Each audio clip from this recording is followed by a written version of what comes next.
Hello दोस्तों, स्वागत है एक बार फिर से आप सभी का दृष्टि पीसीएस यूट्यूब चैनल पर। दोस्तों, आज हम लोग फैक्ट्स विद कॉन्सेप्ट कार्यक्रम के माध्यम से एक इम्पॉर्टेंट टॉपिक के ऊपर चर्चा करने वाले हैं, जिसका नाम है, आप देख पा रहे होंगे डिजिटल बोर्ड पर, आदित्य L1। और अभी हाल फिलहाल में चर्चा में है। आप जानते हैं कि 2 अगस्त को इसको सुबह ही लॉन्च कर दिया गया। ऐसे कंडीशन में हमारे एग्जामिनेशन के लिए इम्पॉर्टेंट हो जाता है कि इसमें जो भी इससे रिलेटेड फैक्ट्स हैं या फिर जो भी कॉन्सेप्ट निकल के आ रहे हैं, सब हम लोग जाने, ताकि हमें आगामी एग्जाम में हेल्प कर सके। तो ये भारत का पहला सौर मिशन है, सभी लोग आप जानते ही हैं। अगर हम लोग बात करें कि चर्चा के प्रमुख बिंदु क्या होंगे इस सेशन में, तो आप देखेंगे सबसे पहले हम लोग देखेंगे खबर क्या है। खबर के ही साथ साथ देख लेंगे कि कब इसको लॉन्च किया गया है। उसके साथ ही साथ हम लोग देख लेंगे कि कहाँ से लॉन्च किया गया है। उसके बाद हम लोग देखेंगे आदित्य L1 है क्या। फिर हम लोग देखेंगे कि लैग्रेंज बिंदु क्या है, क्या होते हैं ये, कितने होते हैं। साथ ही साथ हम लोग देखेंगे कि L1 बिंदु पर भेजे जाने का तात्पर्य क्या है। इसके बाद हम लोग देखेंगे आदित्य L1 का उद्देश्य क्या है। इसी के अंतर्गत हम लोग देखेंगे सूर्य के बारे में संक्षिप्त जानकारी। उसके साथ ही साथ हम लोग देखेंगे आदित्य L1 में लगे पेलोड्स के बारे में। फिर अंत में हम लोग एक अभ्यास प्रश्न करेंगे, जैसा कि हम लोग चर्चा के लास्ट में करते ही आए हैं। चलिए जानने की कोशिश करते हैं। सबसे पहले खबर क्या है। इंडियन एक्सप्रेस में ये खबर आई हुई है, Aditya L1 launch, all of need to know about the mission. Aditya L1 launch किया जा चुका है और इसके बारे में जो भी इंपॉर्टेंट तथ्य हैं, जो भी फैक्ट हैं, इस वीडियो के माध्यम से जानने की कोशिश करेंगे। सबसे पहले जानने की कोशिश करते हैं कि लॉन्च कब किया गया। 2 सितंबर। अब डायरेक्ट क्वेश्चन पीटी में ऐसे पूछा जा सकता है कि आदित्य L1 लॉन्च कब किया गया, और लॉन्च के साथ साथ में पूछा जा सकता है कि कहाँ से लॉन्च किया गया। तो सुबह 11:50 पे इसको लॉन्च किया गया है। ठीक है, कहाँ से लॉन्च किया गया तो आपको पता ही है, सतीश धवन अंतरिक्ष केंद्र, सतीश धवन स्पेस सेंटर से इसको लॉन्च किया गया है, जो कहाँ है, श्रीहरिकोटा, श्रीहरिकोटा आंध्र प्रदेश में। ठीक है, तो एक एक बिंदु हम लोगों को समझते हुए चलना है, ताकि आपसे पीटी में किसी तरीके के क्वेश्चन पूछा जाए तो आप कंफ्यूज ना हो, क्योंकि छोटे छोटे बिंदु भी कभी कभी जो आप सोचते हैं कि इंपॉर्टेंट नहीं है, वो एग्जामिनेशन में पूछे जा सकते हैं, तो और पूछे जाते भी हैं। चलिए सबसे पहले जानते हैं कि आदित्य L1 है क्या। देखिए, अगर शाब्दिक अर्थ की बात करें तो कोई भी अगर शब्द रखा जाता है तो उसके पीछे कुछ ना कुछ नीत होता है। जैसे हम लोग पिछले सेशन में देखे थे, एक आपका गगनयान था, गगनयान के साथ साथ हम लोग अभी व्योम मित्रा देखे थे। ठीक है, तो व्योम मित्रा को भी हमने देखा, किसी भाषा से लिया गया शब्द है, संस्कृत की भाषा से लिया गया। तो उसी तरह से आप देखेंगे संस्कृत के भाषा से लिया गया शब्द आदित्य है। आदित्य का मतलब सूर्य होता ही है। ठीक है, और आदित्य का मतलब सूर्य हो गया, तो L1 का मतलब क्या हो जाएगा। L1 का मतलब दोस्तों ये होता है कि इस मिशन को अंतरिक्ष के अंतर्गत सूर्य और पृथ्वी के अंतर्गत एक पॉइंट है, आदित्य L1 पॉइंट है। अब उसी L1 पॉइंट पर इसको भेजा जा रहा है, जिस वजह से इसको आदित्य L1 कहा जा रहा है। आदित्य L1 इसी वजह से कहा जा रहा है क्योंकि ये L1 पॉइंट पे भेजा जा रहा है। तो अब हम लोग जानने की कोशिश करते हैं कि ये है क्या। बेसिकली इस मिशन के अंतर्गत सूर्य के बारे में व्यापक रूप से अध्ययन करने के लिए एक सैटेलाइट भेजा जाएगा। स्पेस क्राफ्ट में सैटेलाइट रहेगा और वो सैटेलाइट फिर एक प्रकार से L1 पॉइंट के हेलो हेलो ऑर्बिट में जो है चक्कर लगाएगा। ठीक है, अगर हम लोग बात करें किस वाहन से इसको भेजा जाएगा, तो आप देखेंगे PSLV XL से इसको भेजा जा रहा है। और ये वही वाहन है जिसका प्रयोग आप देखेंगे 2008 में किस में किया गया था, चंद्रयान फर्स्ट में किया गया था। और वहीं आप देखेंगे चंद्रयान फर्स्ट में किया गया था। और 2013 में आपका मंगल मिशन में भी इसका उपयोग किया गया था। मंगलयान में भी इसका उपयोग किया गया था, मंगलयान के रूप में। ठीक है, तो ये सारी चीजें हैं। अब इसमें कहा जा रहा है कि पेलोड्स 7 लगे हुए हैं। 7 पेलोड्स कौन कौन से हैं, इनके बारे में भी हम लोग देखने की कोशिश करेंगे। स्वदेशी रूप से निर्मित है, इसरो द्वारा निर्माण इनका किया गया है। पेलोड्स आप देख पा रहे होंगे, पेलोड्स एक प्रकार के उपकरण होते हैं जो किसी भी मिशन में रिसर्च करने के लिए उनको भेजा जाता है। तो आप यहाँ पर देख पा रहे होंगे ये 7 पेलोड्स हैं, इनके बारे में भी हम लोग लास्ट में भी जानने की कोशिश करेंगे। चलिए, अब आप देखें कि यहाँ L1 पॉइंट है, ये सब मैंने आपको बताया ही है। अब आगे हम लोग देखने की कोशिश करते हैं कि लैग्रेंज बिंदु है क्या। सबसे पहले क्वेश्चन यही उठता है कि L1 पॉइंट है क्या। या लैग्रेंज बिंदु है क्या? तो कई बार मैंने चर्चा कर भी रखा है, फिर से एक बार पुनः देख लेते हैं। ये अंतरिक्ष में विद्वान एक यूनिक बिंदु होते हैं। अब यूनिक बिंदु क्यों कहा जा रहा है? क्योंकि आप देखेंगे किसी भी ऑब्जेक्ट को यहाँ जब भेजा जाता है तो वो ऑब्जेक्ट स्थिर हो जाता है। स्थिर क्यों हो जाता है उसका रीजन बताया जा रहा है कि दो बड़े आकाशीय पिंडों का गुरुत्वाकर्षण बल संतुलन की अवस्था में पॉइंट पे पहुंच जाता है। आप देखेंगे अंतरिक्ष में पृथ्वी और सन का जो सिस्टम है, अर्थ और सन का जो सिस्टम है, उसके बीच में ये L1 पॉइंट है। यहाँ पर किसी भी ऑब्जेक्ट को भेजा जाएगा तो ये स्थिर हो जाएगा, स्थिर हो जाएगा। अब ऐसे कंडीशन में क्या होगा कि जो दोनों मास का गुरुत्वाकर्षण बल है, सेलेस्टियल बॉडी का गुरुत्वाकर्षण बल है, ये संतुलन के बिंदु में रहेगा। साथ ही साथ दोनों छोटे आकाशीय पिंडों के आवश्यक अपकेंद्रीय बल के बराबर।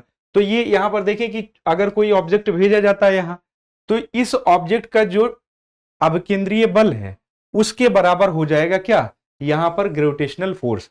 तो कहने का तात्पर्य यह है कि ग्रेविटेशनल फोर्स L1 पॉइंट पे भेजे गए ऑब्जेक्ट के सेंट्रीपेटल फोर्स के बराबर हो जाएगा। सेंट्रीपेटल फोर्स आप जानते ही हैं कि केंद्र की ओर लगने वाला बल होता है, और जब L1 पॉइंट पर किसी ऑब्जेक्ट को भेजा जाएगा तो ये वहीं इसके हेलो ऑर्बिट में चक्कर लगाएगा। तो इतनी बात आप समझ गए होंगे। कितने पॉइंट होते हैं लैग्रेंजियन पॉइंट? तो आप जानते हैं कि 5 लैग्रेंजियन पॉइंट होते हैं। ठीक है, 5 लैग्रेंजियन पॉइंट होते हैं। अब यहां पर आप देखें L1 बिंदु पर भेजे जाने का तात्पर्य क्या है? तो आप जानते हैं कि L1 बिंदु पर पहली बात तो इसी वजह से भेजा जा रहा है क्योंकि ये एक निश्चित स्थिति में रहेगा। भाई किसी भी ऑब्जेक्ट को अगर आप भेजोगे तो वो ऑब्जेक्ट वहीं पर स्थिर हो जाएगा, तो एक निश्चित स्थिति में रहेगा। दूसरा, अगर निश्चित स्थिति में ही ऑर्बिट करता है, हेलो ऑर्बिट में चक्कर लगाता है, तो यहाँ पर ईंधन की भी खपत कम होगी। दूसरी बात, 24 घंटे आप देखेंगे सूर्य का इमेजिंग कर पाएगा, सूर्य की तस्वीर ले पाएगा। और यहां पर इसी वजह से आप देखेंगे L2 पॉइंट पे इसी वजह से नहीं भेजा गया क्योंकि ये पृथ्वी के तरफ है, और ये जो है पृथ्वी के इस साइड में है, खासकर दाएं साइड में। और अगर आप L1 पॉइंट को देखेंगे तो सन और अर्थ के बीच में मध्य में है। तो इस वाले पॉइंट पे जो ऑब्जेक्ट भेजा जाएगा, सैटेलाइट भेजा जाएगा, वो पूरी तरीके से सन का क्या करेगा? 24 घंटे इमेजिंग कर पाएगा। इस वजह से इसको भेजा जा रहा है। अगर बात करें, ये शब्द जो है फ्रांसीसी एक गणितज्ञ हुए हैं जिनका नाम है जोसेफ लुई लैग्रेंज। इनके नाम पर इसका लैग्रेंज पॉइंट नाम रखा गया है। इन्होंने इसकी खोज की थी, इस वजह से इसका नाम लैग्रेंज रखा गया है। अगर लैग्रेंज बात करें, लैग्रेंज बिंदु के अंतर्गत ही कुछ और चीजों की, तो आप यहां पर देखेंगे सबसे पहले सैटेलाइट जो छोड़ा जा रहा है, स्पेसक्राफ्ट, यहां पर पृथ्वी की कक्षाओं में पहले चक्कर लगाएगा। चक्कर लगाते हुए फिर अर्थ से यहां पर क्रूज फेज यानी क्रूज जो रहेगा वो अलग हो जाएगा, उसकी जो मशीन है, जो पार्टिकल है वो अलग हो जाएंगे। उसके बाद जो सैटेलाइट निकलेगा वो सैटेलाइट फिर L1 पॉइंट पे जाकर के क्या करेगा? इसके हेलो ऑर्बिट में प्रभामंडल कक्ष में चक्कर लगाएगा। और ये पृथ्वी से कितनी दूर स्थित है? तो 1.5 मिलियन किलोमीटर दूरी पर स्थित है। और यहीं से फिर आप देखेंगे कि यहां पर सन रहेगा तो इसका इमेजिंग कर पाएगा ये। दूसरी बात ये है कि ये लगभग 4 महीने का, आप देखेंगे 4 महीने का ये मिशन है। 4 महीने में मतलब ये पहुंच जाएगा L1 पॉइंट पर, और साथ ही साथ जब L1 पॉइंट पर ये वहां पर तैनात हो जाएगा तो ऐसे कंडीशन में आप देखेंगे कि ये 5 वर्षों तक लगातार सूर्य का 24 घंटे इमेजिंग कर पाएगा। कहा जा रहा है कि अंततः लैग्रेंज बिंदु के आसपास का एक प्रभामंडल कक्ष में इसको कक्षा में तैनात किया जाएगा। मैंने आपको बताया कि 4 महीने में L1 बिंदु पर यह पहुंच जाएगा। 5 वर्षों तक सौर गतिविधियों का क्या करेगा?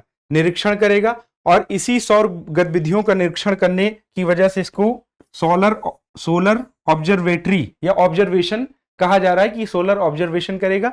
और सोलर ऑब्जर्वेशन करने के लिए आप देखेंगे यूरोपियन स्पेस एजेंसी और नासा की मदद से एक ऑब्जर्वेटरी पहले से ही तैयार है जिसको सोहो बोलते हैं। सोहो का तात्पर्य क्या है? सोलर हेलियोस्फेरिक ऑब्जर्वेटरी, जो किसकी मदद से भेजा गया है? L1 पॉइंट पर पहले से ही काम कर रहा है। यूरोपियन स्पेस एजेंसी और नासा की मदद से पहले से ही ये काम कर रहा है। तो आप यहां पर देखें, ये इसका प्रभामंडल कक्ष है।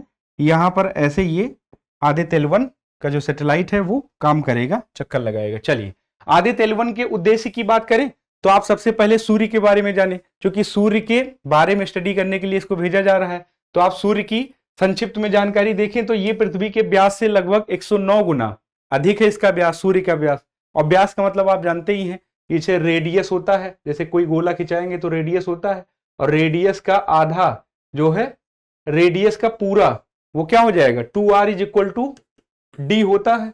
तो व्यास क्या होता है, वो रेडियस का दुगना होता है। ठीक है, तो पृथ्वी के व्यास के 109 गुना अधिक सूर्य का व्यास होता है। साथ ही साथ भारी कितना है, कितना वजन है, इसका वेट कितना है, तो 3,33,000 गुना पृथ्वी से अधिक भारी है ये।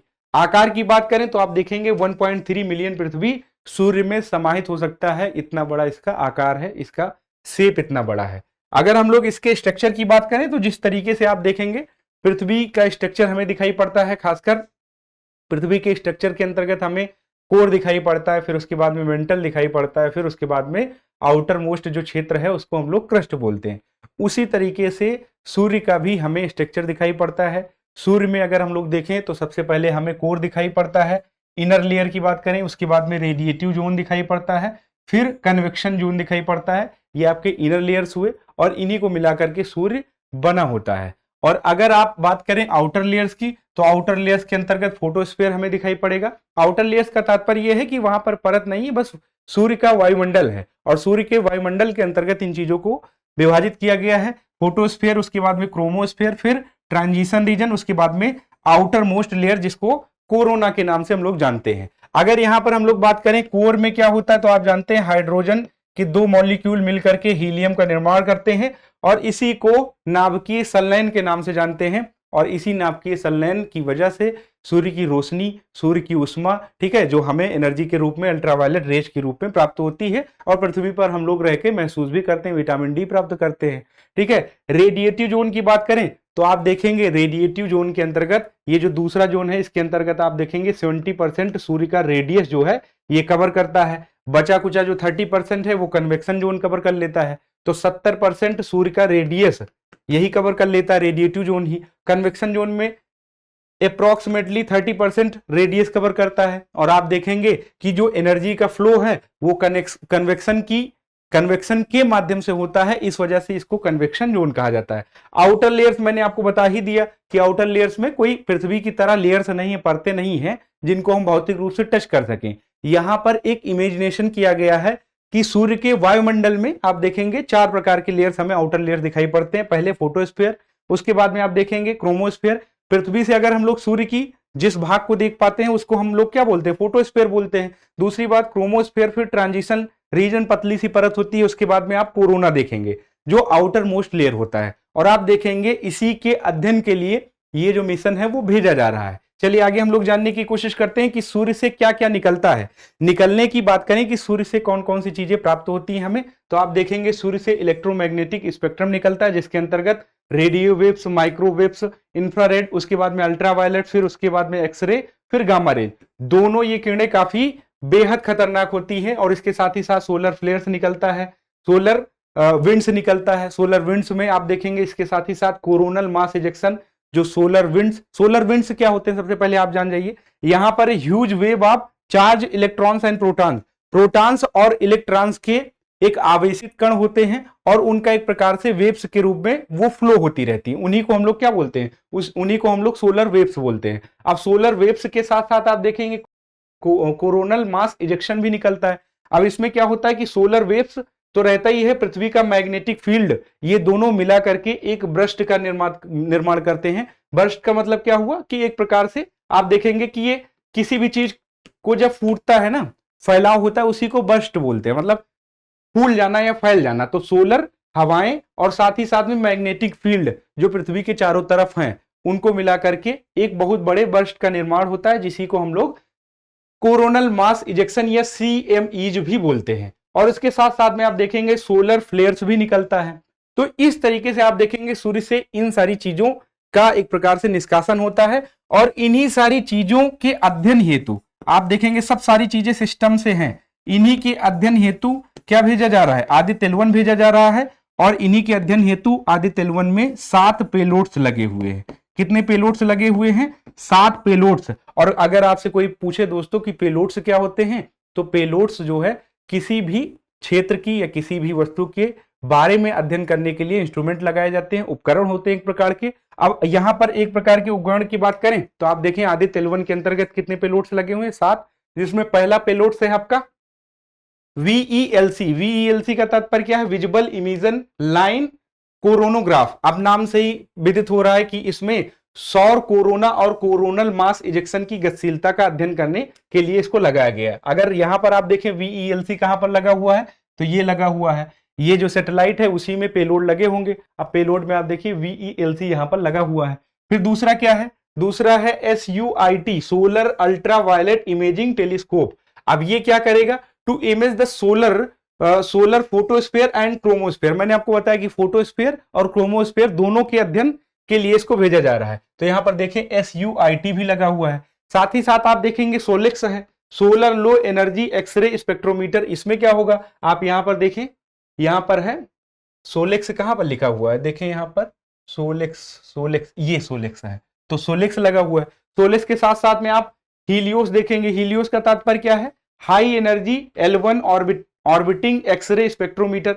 अब इन दोनों का, सोलेक्स और हेलियोस दोनों का मतलब है कि सूर्य के एक्सरे फ्लेयर्स का अध्ययन करना, कि सूर्य में से जो एक्सरे की किरणें निकलती हैं उनका अध्ययन करना। आप यहां पर देखिए हेलियोस भी लगा हुआ है, ये हेलियोस लगा हुआ है, ये आपका सोलेक्स है। ये दोनों एक्सरे का अध्ययन करने के लिए इसको भेजा जा रहा है। एक है पापा PAPA।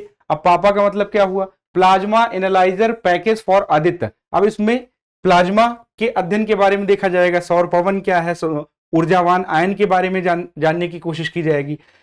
ASPEX, अब इसका मतलब क्या हुआ, the Aditya solar wind particle experiment. इसमें क्या होगा, आप यहां पर देखिए PAPA कहां लगा हुआ है, ये लगा हुआ है PAPA। फिर उसके बाद में ASPEX कहां लगा हुआ है, तो आप देखेंगे इसमें शो नहीं कर रहा है, ठीक है, ये वाला शो नहीं कर रहा है, चलिए कोई बात नहीं, ठीक है।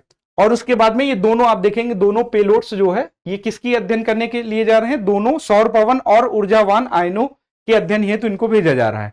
मैग की बात करें तो एक मैग्नेटोमीटर लगा हुआ है जो L1 बिंदु पर अंतर्गृहीय चुंबकीय क्षेत्र को मापेगा। आप जानते हैं कि पृथ्वी का भी एक अपना मैग्नेटिक फील्ड होता है और उसी को मापने के लिए मैग्नेटोमीटर लगा हुआ है यहां पर, ठीक है। तो इस तरीके से आप देखेंगे 7 पेलोड्स लगे हुए हैं।